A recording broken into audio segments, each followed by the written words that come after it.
Hi guys, welcome to my YouTube channel. मैंने अभी बहुत सारे कमेंट्स देखे कि अपने जो इलेक्टिव सब्जेक्ट है financial service and capital marketing में, उसमें हमें क्या क्या मटेरियल्स लेके जाने हैं एग्ज़ाम्स में। तो फॉर दी नवंबर मई 22 के लिए एंड नवंबर 22 के लिए जो भी स्टडी मटेरियल है वो तो आपको कैरी करना ही है, that is for sure. And second thing, जितने भी केस स्टडीज़ हैं इंस्टीट्यूट ने दिए, केस स्टडीज़ टोटल 10 और 12 केस स्टडीज़ है, प्लस उन्होंने एडिशनल केस स्टडीज़ दे रखी है, 3 एडिशनल केस स्टडीज़ हैं। तो आपको वो लेके जानी है और आपके हर केस स्टडीज़ के ऊपर नाम होना चाहिए कि this case study is related to mutual fund और this case is related to leasing और फैक्टरिंग। तो आपका ये सारा चीज़ लिखा हुआ होना चाहिए कि कभी भी आपको कोई हिंट आए ना तो आप फटाफट जाकर वो केस स्टडीज़ को रिफ़र करो।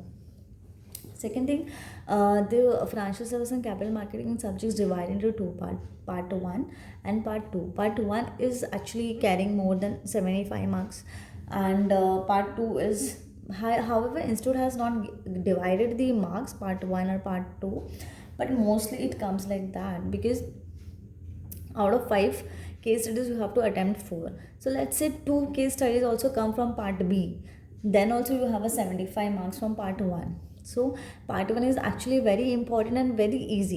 All the chapters are very easy, and you can remember also, write down the pointers index की हर एक चैप्टर में क्या क्या है। छोटे चैप्टर्स है, बेसिक अंडरस्टैंडिंग है, तो वो फर्स्ट पार्ट पे बहुत ज़्यादा फोकस करो एंड उसके रिलेटेड जो भी केस स्टडीज़ है वो सारे सॉल्व करो। So that is one thing. और सारे केस स्टडीज़ पे लिखा होना चाहिए कि कौन सा चैप्टर से रिलेटेड कर रहा है। Make it index, that is what you have to do it, because even if the 4 hours we have for the elective subject, it is really less, guys, because when you start finding the MCQs and question answers, it will take a long time.